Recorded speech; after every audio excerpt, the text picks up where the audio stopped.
I need some traction. Hey, Traction fam, super excited to have Lindsey Scrase with us today, COO at Checkr and former exec at Google Cloud. After a long career at Google Cloud across a variety of roles in GTM, she recently took over at Checkr and is now the COO. And today we're going to talk all about how Checkr is transforming into a core hiring infrastructure platform while scaling AI. And AI is all the rage today. Most companies who want to go up market, they're just layering in AI and trying to win big deals. But I think without a clear operating model, they just end up being bloated, slow, and stuck in mid-market purgatory. So we're super, super excited to talk to Lindsey to help us understand how to chase larger customers, win bigger deals, and how to scale AI across your organization. Lindsey, thank you so much for joining us. No, thank you. So good to be here, Lloyd. And yeah, I will do my best to cover as much as possible on all of those topics. But yeah, great to be with you. Definitely. Before we get into your journey from Google to Checkr, how did you get started? Give us your backstory. How did you end up at Google? What did you study at school? What led you to the Bay Area? I would love to get into your journey.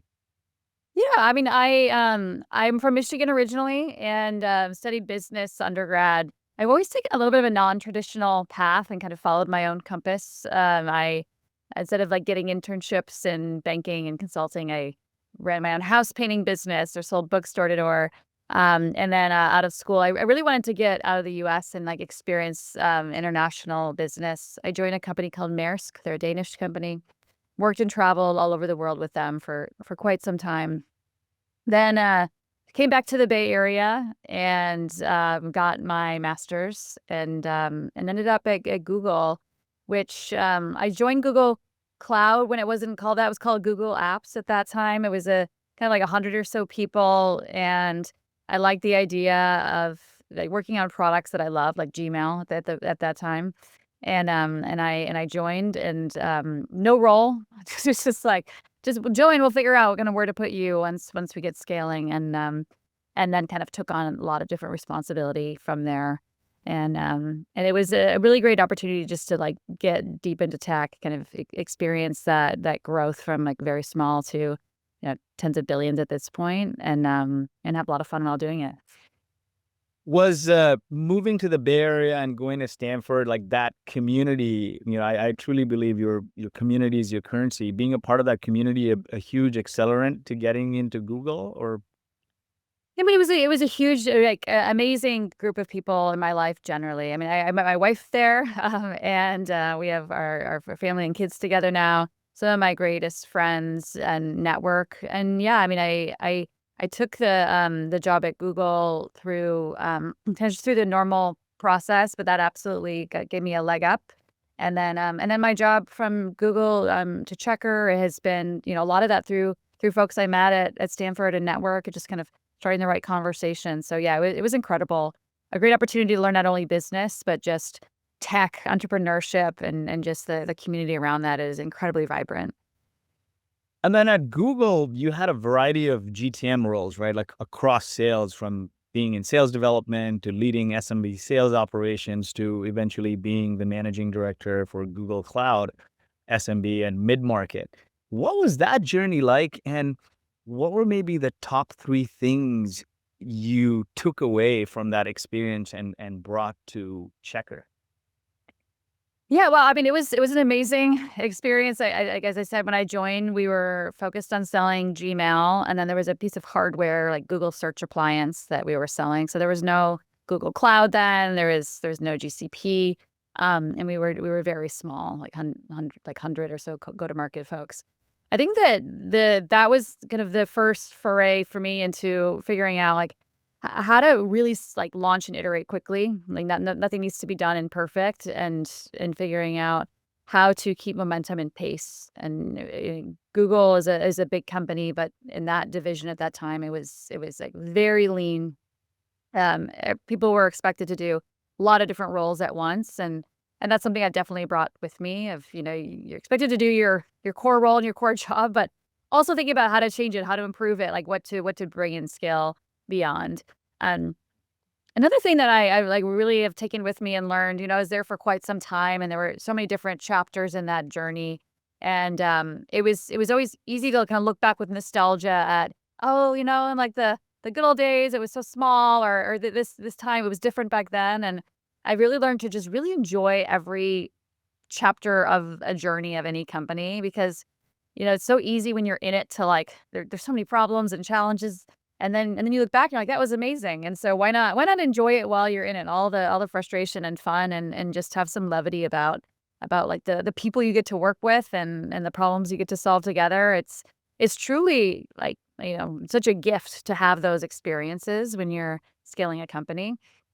um and then I think, like, third is just, like, customer orientation, and really, you can't innovate without really getting close to the customer and what they want and what they need. I remember even just, like, little things that seem so obvious, but I remember, um, our R&D, or product organization, did not wanna build, like, page numbers in documents or slides back then. I'm like, hear from these customers, hear what they are saying, like, "This is critical, this is table stakes, like, we gotta build that," and that's just a tiny example, but so many other examples of just, take it back to the customer. And when we're innovating, when we're figuring out where to go with our roadmap, yes, we should have our innovation and our ideas ourselves, but, like, the best ones will come from, like, truly deep curiosity and understanding of customer pain, customer need. That is, I think, a skill that most entrepreneurs, especially first-time entrepreneurs and a lot of execs lack. And you coming from that sales, customer-oriented background, bring that to the table and understand it. Like, especially today, I think, with coders sort of starting to get obsolete, and I'm a software engineer, but my first job was in sales, and my last job before I became an entrepreneur was doing sales. And I think that's the skill that served me most, because Yeah. if you can sort of evangelize the customer and deliver a delightful experience to them, and they're convinced, today more so than ever, anyone can build it. Absolutely. Exactly. And I think that it's really important as a company, like when you're a founder early stage, that's just happening organically all the time. Like, it's existential, like talking to customers, getting feedback, like evolving the product market fit. As you get larger in scale, you have to really build that in intentionally, so that it's not just the sales folks that are talking to customers. You need your engineers, you need your product folks, living and breathing that too, and getting those insights, or else you're moving in the wrong direction.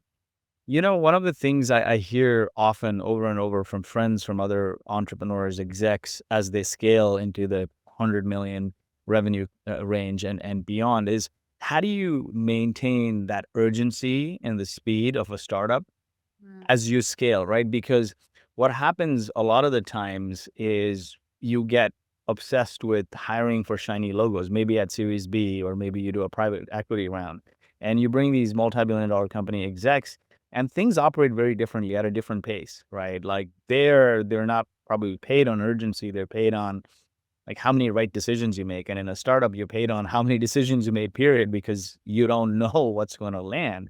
And so, how do you, this is obviously trade offs, but how do you make sure the urgency stays on as you grow and add more people? Because that even the communication and the messaging starts to get watered down with more people, right? Yeah, yeah. I mean, absolutely, it's something that, like, if you don't, like, intentionally act on this, it's gonna go the way you mentioned.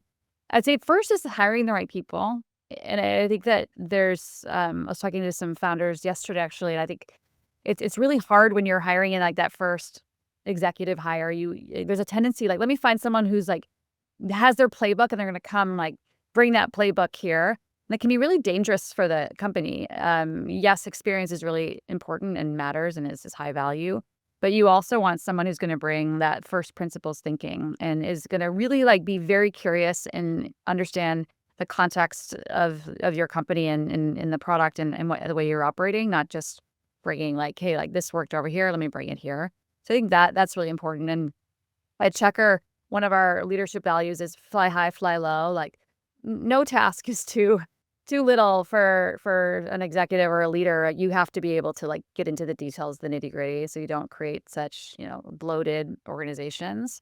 Um, And then I think that the other piece is just like the right cultural norms of making sure that decision making can happen quickly, and that one thing we do here is like steering committees are not allowed. It's just like it's too big, it's too corporate, and it can slow things down. And instead we have we're really leaning into having making sure the direct DRI culture or directly responsible individual. So anytime anything's being worked on, to say who is the DRI, who is singularly accountable for driving this and can make decisions, because otherwise it's like half the battle is as you grow larger, like figuring out where to go to, how to get something done.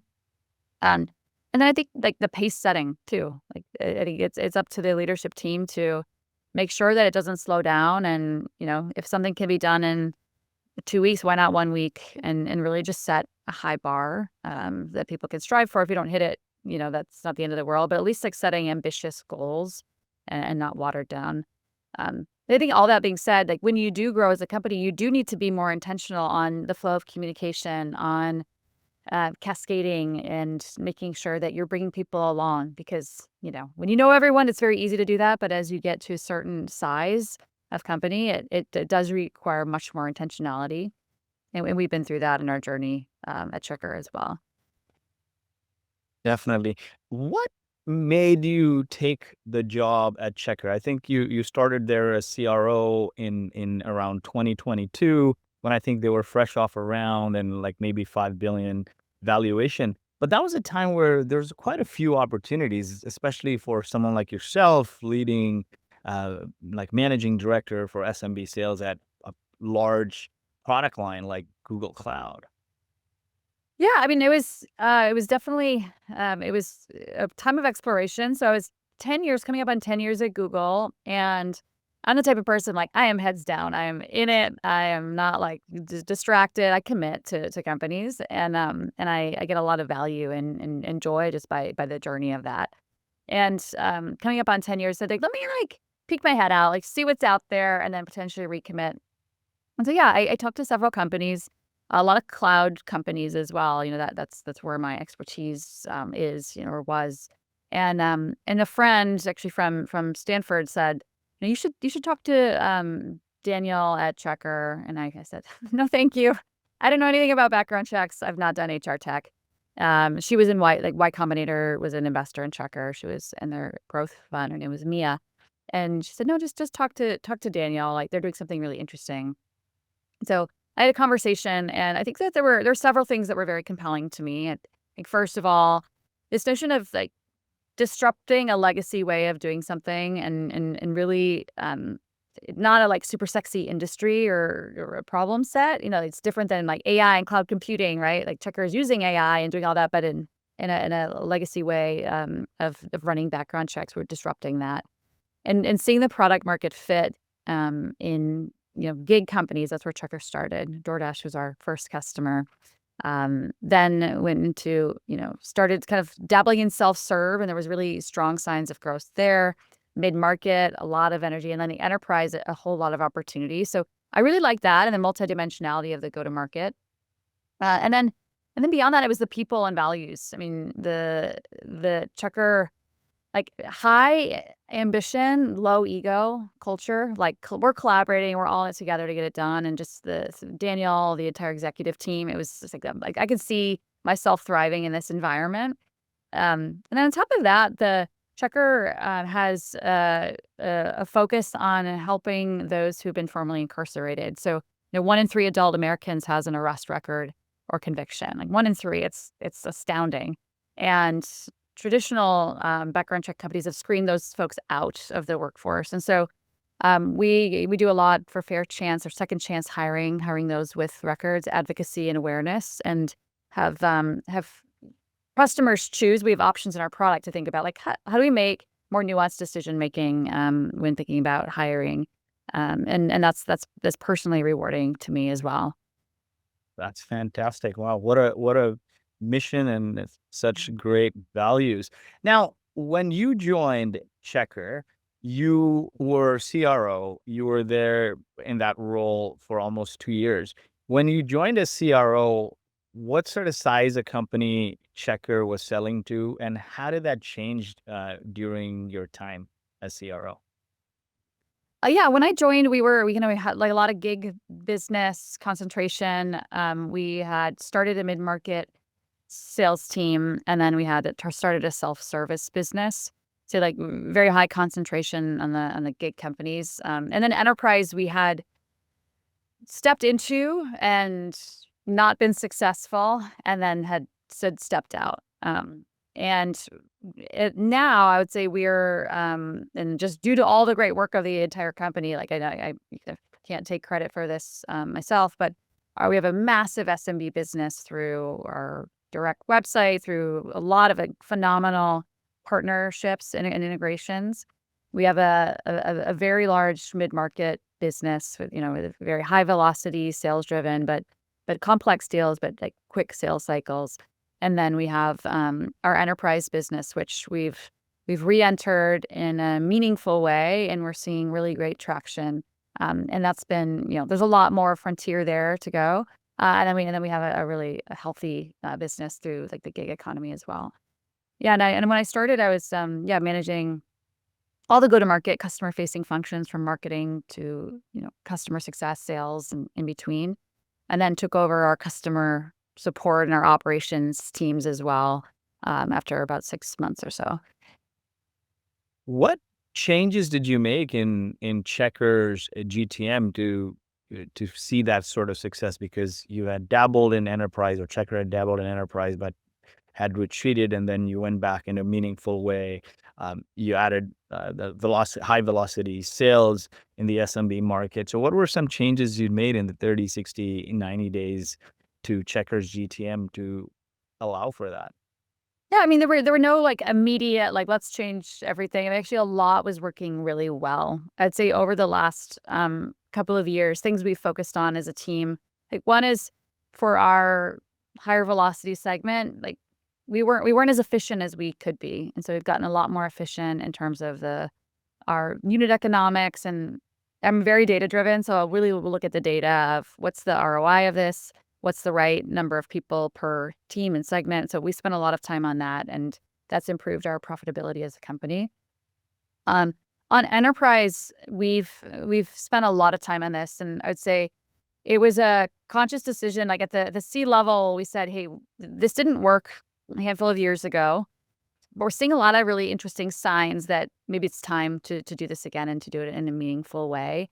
We were seeing a lot of our early customers, were like large enterprises themselves. A lot of inbound requests. We had over 200 enterprise customers without like a concerted effort in tackling that as well. And so we all locked arms and said, I was like, hey, if we're gonna do this, we all have to be. I'm like going up market is not something that just sales does or just marketing and sales do. It's the entire company. And so we aligned, we made it a company-wide goal. We're very goal-focused and oriented on having a handful of really important company-wide priorities every year. And then got the entire company behind us. And that's everything from obviously go-to-market, but finance, rev rec, legal, contracting, product, engineering, dedicated capacity for planned work for enterprise, and then also unplanned. Like if you're selling to very large enterprise customers, there's going to be things that you don't foresee that are needed, and we've built that into our roadmap and our strategy, and that's made a huge difference. And it's truly something that you can't just dabble in. You have to be fully committed, and we're seeing really great traction and success with the velocity of customer acquisition and onboarding. Were there like key roles you brought on, or you had a full stack team already when you were there? No, I mean, we had to invest across the board. I mean, from a product and engineering perspective, we've brought in a new chief product officer, a new chief technology officer. The chief product officer, Ilan Frank, he brought Slack into the enterprise, and the most customer oriented product leader I've ever worked with. It's been phenomenal. And then our CTO comes from Coinbase, and like really invested in making sure our infrastructure is enterprise ready, that we can innovate, and we can invest at the pace we need to. So that was absolutely critical. And then on the go to market side, we've invested in an entirely new enterprise sales team leadership. We've invested in enterprise marketing, post-COVID as well. Like events are back, being in person, account-based marketing, all of that is really critical. The right solutions engineering and implementations folks. So it's truly kind of an end-to-end experience. And then we stood up a customer support, enterprise grade customer support team, and it kind of customer success is part of that as well. So really end to end, and it's something that's why I say, like, you got to have fortitude because you can't invest in this and it's like, oh, it's going to pay off overnight. It's here, we're going to invest and we're going to stay the course and we're going to listen to our customers. And there's some humbling learnings of things where we're like, hey, we're not hitting the mark yet, and we're investing heavily to get there, to make sure that we are delighting and can service more and more customers who are coming to us and interested. And we've got to, some of them we have to say no to because, like, hey, we're not ready yet on this product or this vertical, but we will get there. When you hire leaders into a rapidly scaling organization, what are like top 2 or 3 things you look for to assess that this is going to be the right person for this organization? Yeah, and I think first, kind of that notion that I mentioned earlier of being able to fly high and fly low. And so I'm always looking for people who are thinking strategically, thinking long term, around the corner, and can help kind of figure out not just where we're going today, but where we're going in the future. And then I really, really need people who can also dig into the details, who can ask the questions and understand, like, whether, if it's an operations customer support leader, like, what are the workflows? What are the issues we're seeing from customers, and how do we transform this or change it? Or from a sales leader, what's the content they're using? What are the sequences they're using to outreach? Why are we winning? Why are we losing? And, like, really getting hands on, not just someone who's going to operate big teams. We have no budget or time for that. So that's a big thing. I think the second is someone who can attract and retain talent. You're only as good as the people you have in the organization, and it is there's it's still really, like, the most important thing you can invest your time in is finding amazing people. And I think certain leaders, like, have followings who come with them to different places, and are able to then also say, hey, who's here and how do we continue to develop them and up level them and retain them. So that's a critical piece. And then lastly, just a leader who can get stuff done, who cut through ambiguity, who's got, like, a strong internal locus of control and is not kind of waiting for a direction, but is very self-motivated. And Daniel, our CEO, likes to say, like, people who have a chip on their shoulder who are just, like, ready to go and make stuff happen. Fantastic. Now, as you were transitioning from CRO to COO, what muscle did you have to build or sort of things you had to unlearn? Because you come from a GTM customer facing organization and now moving to operations, or I guess is your CRO responsibility still part of the COO or? Yeah, yeah. Yeah, so yeah, I was running all the customer-focused teams, took on operations and customer support, Wow. and then took on kinda, like, formal COO.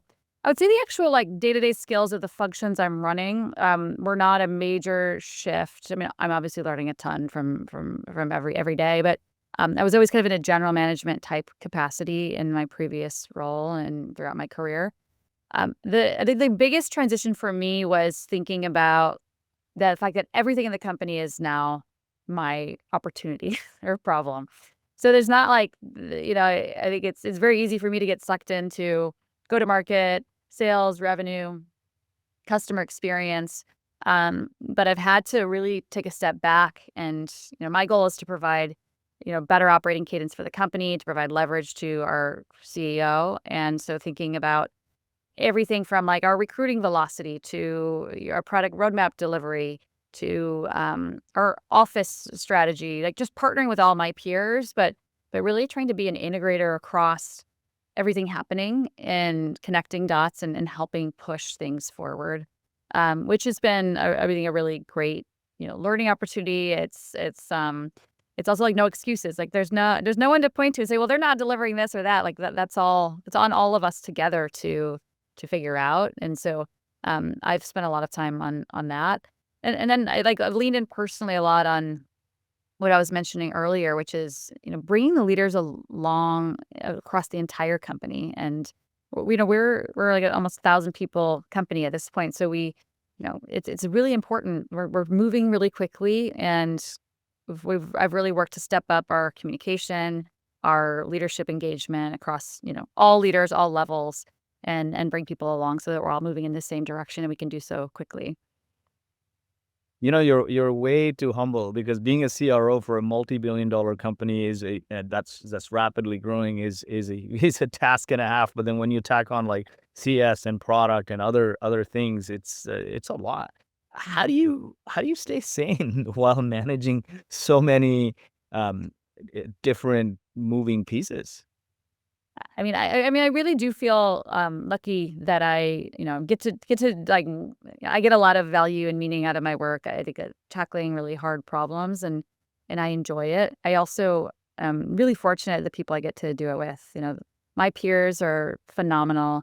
My leadership team is incredible. They give me a lot of motivation and energy, and then just the checkers. The checker employees are also just really hardworking, caring, and everyone's putting in their best. That gives me a lot of energy. And then I guess just outside of that, like, I mean, obviously we were talking earlier, like the basic things like exercise, sleep. I'm a really big believer in the importance of taking care of yourself and your body and your mental and physical health. I tend to I could work all the time if I love working, but making sure that that's not the only thing, and you're investing in, just the basic foundational things to keep us thriving. I'm a mom of 2 kids as well, and you have to, like, you're on the one hand like negotiating a really big deal, and then go to, navigating like needing to put a Band-Aid on my daughter, or navigating like a thing that happened at school for the kids. And so it also is like provides perspective, and just allows me to to disconnect and kind of take a step back when things do get challenging. There's always fires and always stress, and you got to approach them with levity, and like I said, like, enjoy the times when you're in them. Definitely. Now, on the business side of that dynamic, right? One is like, how do you brace yourself personally to manage all these moving pieces? But on the business side, how do you keep GTM product and CS aligned when you're now suddenly onboarding Fortune 100 companies, when previously Checkr did not have that huge footprint in enterprise? Yeah, I mean, it's a huge important priority, and it has to be ingrained in like everything you do as a company and as an organization. And I think that it's not like, oh, let's align here and then go do our thing. And so we've been very intentional and focused on that. As I mentioned, like, we've got our chief product officer and our product teams and our go-to-market teams like joint at the hip. We meet like at the exec level almost weekly on, hey, what are new deals coming up? What are the product nice to haves? What are the product blockers? And then we're dynamically adjusting roadmap. We meet about our largest customers, almost daily, on like what's happening, where do we need to focus, and really like customer centricity is key. And then we've done things like seating people together physically, where we're in office and we've got our enterprise product folks and implementation team and our sales folks that actually sit together physically just to create that one team environment. And that's made a really big difference. The other things like Slack channel for every deal, Slack channel for every customer, and just like like Trekker, one of our core values is transparency. So everyone has all the same information. If you're kind of staying up on it, there's a lot going on, but and therefore there's not asymmetry of info, and everyone's kind of moving in the same direction with the same focus, on the customer. Fantastic. Now, you've also done a acquisition or two, right? Recently, I think that was TrueWork.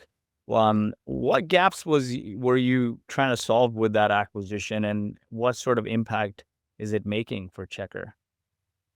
Yeah. So our Checkr's mission is to build the data platform to power safe and fair decisions. And so this includes background checks. We run 35 million of them per year, highly scaled, one of the largest background check companies in the world. It also is Checkr Trust for marketplaces. Think any peer-to-peer experiences online, in person. We have data that we use to just make that interaction safer and give peace of mind. Think like car sharing, house sharing, online dating, a lot of opportunities there. And then TrueWork is another key part of that, and that has been really aligned with our mission. And TrueWork, for those of you who aren't familiar, they provide verification of income and employment using AI and automation to simplify this verification for banks, mortgage lenders, property managers, employers. And they were the very first to do this and connect every verification method into one platform. So it's a truly end-to-end solution. Um, and this allowed us to not only expand on our mission of being in this data company, this platform to help verify, make decision making, et cetera. It also helps us meet the needs of our customers in enterprise who, in addition to getting background checks, they need to verify employment before hiring someone. And we have a solution today, but TrueWork just 10x is the effectiveness of that and the competitiveness of that solution. And so really it's like, all of the above, like it helps us fulfill our mission, better customer experience, and help us expand into a new and very large TAM as a company. Fantastic. Wow. And I want to now get into a topic that is sort of everyone is talking about, right? Like, and that is AI. And there's this huge conversation around how do you actually build an AI native company versus probably 80% of the companies are just bolting on GPT or AI in there, but not making any material shifts to the user experience. So I want to ask you, what is your definition of a true AI native company, and what steps has Checkr been taking to move in that direction? Yeah, yeah. I mean, yeah. I mean, I believe that AI will fundamentally change the way business is done. It's not an if, but a when. And I think that there, especially like kind of like similar to the .com era, like everyone's trying to be a .com company, and everyone's trying to be a mobile company or cloud. Like this will go from being like I'm an AI company. You don't have to say it; it's just evident. Like everyone should. Yeah. But I think right now there are a lot of like this window dressing, a lot of companies slapping AI onto their branding or AI washing to kind of ride this hype cycle, even if they aren't there yet. I think everyone will be there, but not all companies are there yet. We've leaned into AI in a really meaningful way, and we did it starting almost 2 years ago as a company. And I think about a true AI kind of native company is one where it's like the AI in the product itself, and how built on AI is the product, and then also even in the processes, the culture, the approach of the overall company. And fundamentally, like, is it part of the product? Is it infused in everything you do? And it's one thing to have like a bot or an agent on the margins or make it part of your brand. A lot of like .ai companies, and then like another is really to infuse it. And yeah, I mean, Checkr, we do the latter. We've invested in the data and infrastructure of our underlying products were built on machine learning and, over 10 years ago and AI to drive the utmost speed and accuracy. Um, we're using AI the way we engage with prospective and existing customers, and we're using it substantially internally to think about productivity increases and really kind of like put a mandate on that from just top down and then encouraging bottom up to make sure we're kind of fulfilling that mission. Definitely. I think you start to see huge impact on the GTM side and customer facing side more right away because just customers have become used to not being responded to in time, and the quicker you respond to them, Low bar, I guess, out there. there's a low bar. My last company was called Boast AI in 2017, and we were doing AI enabled services, and a lot of my career is working in that space, and we were sort of creating our own models at a time when OpenAI or ChatGPT didn't exist. We had early access to OpenAI, And so I've seen that journey, and I think, like you said, right, everyone wanted to be a .com company, and then you had no choice. And everyone was like an on-prem company, and the cloud was a conversation, but you don't say cloud company anymore, and you don't say mobile company anymore, and you won't say social company anymore. And in the same vein, you won't need to say AI company anymore. I mean, yesterday's sort of innovation always becomes tomorrow's commodity, or rather table stakes, right? And so every company has a mobile friendly website, is on the cloud, and now will be inherently natively AI. And if you're not, you probably won't have the opportunity to grow farther. Exactly. Or like at a certain point, if you're having to yell and say you are, then it's like maybe you're not there yet. And because it will become self-evident that everyone should be. Definitely. Now, what do you see in a company your size, as a scaling company, that wasn't maybe traditionally AI native, and was traditionally maybe a SaaS company, for example? What should these companies be evaluating to determine if AI investment will drive business value? Like, what's your process for identifying workflows where AI can replace or radically augment productivity? Yeah, I mean, I think that the first areas to look at are the easy wins, and I think those are parts of the operation in the company where there's the most routine, repetitive work, and where there's already a built out knowledge management system. I think is really key. So for Checkr in operations, that's where we saw some of the biggest high impact early on, where the this is like handling customer tickets, customer inbound inquiries support, and also candidate support. We built a generative AI chat experience and agents who, almost tripled the CSAT of the experience because they're able to, responding immediately with the right context and understanding of what the customer needs and what they're doing in the product, how long they've been with the company, and there's just a lot of like standardized SOPs and data. So I think that's a key area. I think the other so like productivity improvements right away. I think the other areas are, if you and one of the things we've talked to the company a lot about is like AI is not going to take your job, but someone who knows how to use AI will. And so really trying to reframe it for them and thinking about if you had a whole team underneath you for individual contributors, or if you're a leader, like if you had double the size of the team, like what would you do with those people? And really trying to get not just like how do we replace work, but how do we add to and like make an even higher value add experience for customers? And some of the things that we've looked at, for example, are very small customers for whom we wouldn't have been able to talk to otherwise. How do you think about um, yeah, giving them more engagement options, whether that's customer support or we have actually trained voice agents to walk people through like how to get set up where, typically they may have had to go online and takes a lot of training and enablement just like a new employee, but that's been a really great experience. Um, and then I think that the other piece is finding like those early adopters or zealots in the company and just creating ways for them to like use their ideas and unleash their creativity and their ideas. And so we've got a layer kind of that protects our data and queries that allows just, all that to stay in Checkr. And we've seen so many really cool, innovative things come out of that. We've got a question and answer experience for folks, who are ramping up to like really get onboarded and up to speed on the product questions customers have very quickly.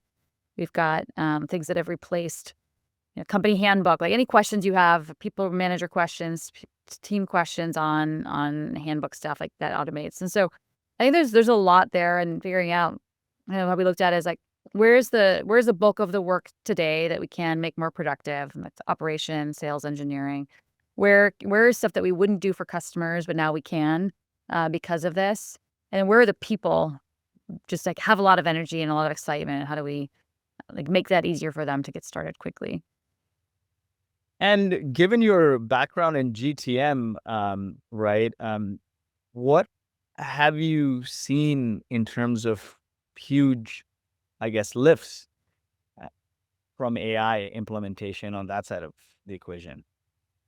Yeah, I mean, first it's just top of funnel qualification. So we have an inbound generative AI agent that through chat can quickly help qualify. So you're not saying like typical experience is like you fill out a web form, you say I want to talk to someone, you have someone call you and they qualify like what's your need. The typical is a sales funnel 101.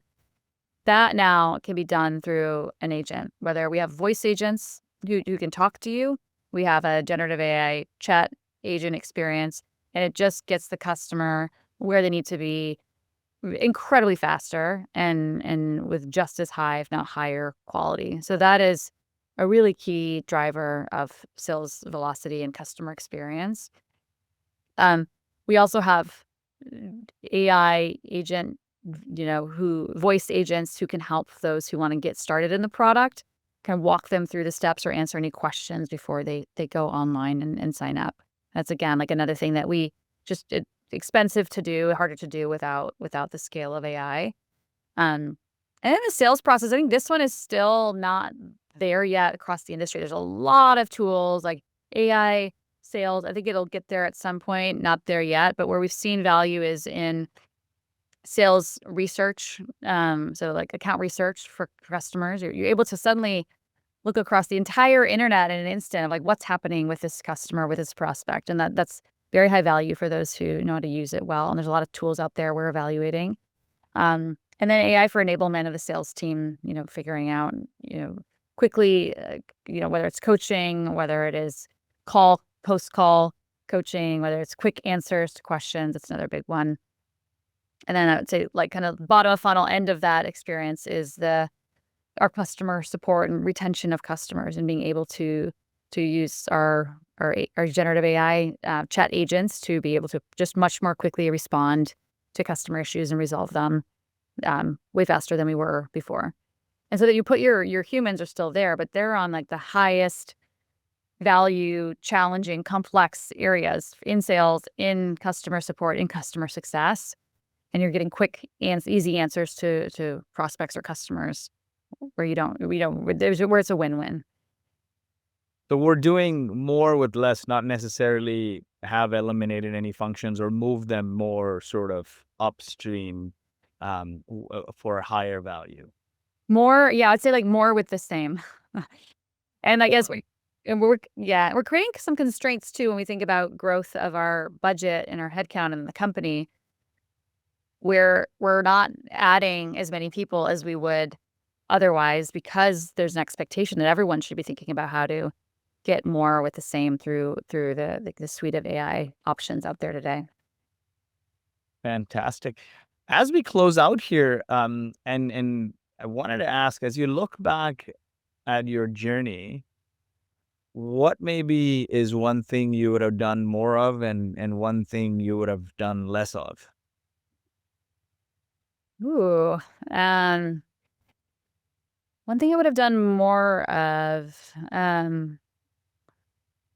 probably take even more risks. I think that I'm a perfectionist. Want to make sure everything's, like we've got a really good plan before we go. And I've had to unlearn some of that and be comfortable taking more risks. And so I just like even like taking bigger swings or even earlier, to kind of doing that now. But I just always encourage everyone, like, you like, miss all the shots you don't take and, play to win, don't play not to lose, in your company. And then I think just like less taking things so seriously. And again, I've like learned this over the years. And, as I mentioned, like just really work to enjoy the journey, even through the challenging parts and just find the fun, find the humor in all of it. So my younger self, I would have said like, get on that earlier. Because there's so much to be gained throughout every interaction you have in your career is a gift. Fantastic. There's a very famous boxing quote that says, everyone has a plan until they're punched in the face. So move fast, move fast and iterate along the way. Anything else you'd like to share, that perhaps some parting advice for our audience, traction audience, which is mainly entrepreneurs? Oh, I mean, I just like what you're doing is just so so hard and so admirable, like for every entrepreneur out there, that to take the risk to put like your whole life and soul into something. And just say like keep, ask for help, use your network. It takes a village to get a company going, and make sure that you're using and leveraging everyone in your team to the extent possible, as well as your network, because it is truly admirable and incredibly hard. I have a lot of respect. And I guess through your journey, maybe was there like one or two books? Yeah, I personally don't read. I listen to audiobooks. I can't sit and read, but different people consume learning in different ways. One, what is your preferred way to learn? And two, if there's books you've read or listened to that you'd recommend.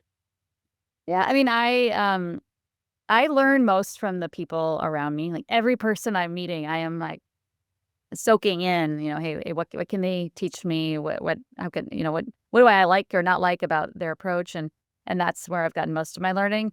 In terms of books, I mean, there's there's several throughout the years. I don't read a ton of business books, to be totally honest, and transparent. I think Working Backwards is one that we use a lot at Checkr, which is taken from Amazon, and we've introduced a lot of the learnings there about the importance of input metrics, not just output metrics. The importance of like the written document, to really like clarify thought and learning. So that's one. I think there's a ton of value. Um, there's, the 5 dysfunctions of a team is something as well I believe a lot in. I think, like, very big believer in, at the core, you have to invest and overinvest in trust.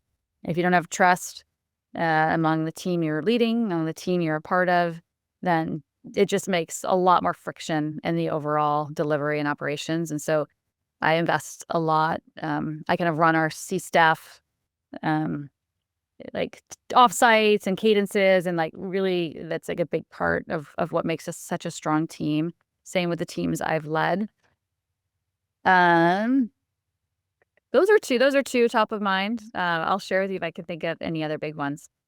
Definitely. I love 5 dysfunctions of a team, and one of the things I realized a long time ago, and I in personal life and in business, is if you don't attack the problem early on, it eventually festers and festers and becomes about the person. So attack the problem when you experience it, so you avoid hating the person later. Absolutely. Yeah, I mean, like, having those hard, direct conversations is so important, and, like, that's part of building trust, is giving feedback, on the not on the person necessarily, but in having that cycle of, like, "Hey, there's conflict, there's repair, but you're talking about it, it's on the open, it's not passive aggressive, or there's not politics at play." I think that's the most toxic thing for any company, is when people put their own interests ahead of the company, and someone's own interest can be to avoid conflict, which itself is self-serving. It's not serving the company, or you got to have some of that conflict and have those direct conversations, to your point. Definitely. Lindsay, this has been fantastic. Thank you very much for all your great insights, and wishing you a couple more zeros at Checkr's evaluation. Thank you so much. Thanks so much, Lloyd. Really great to be here. Bye. Bye.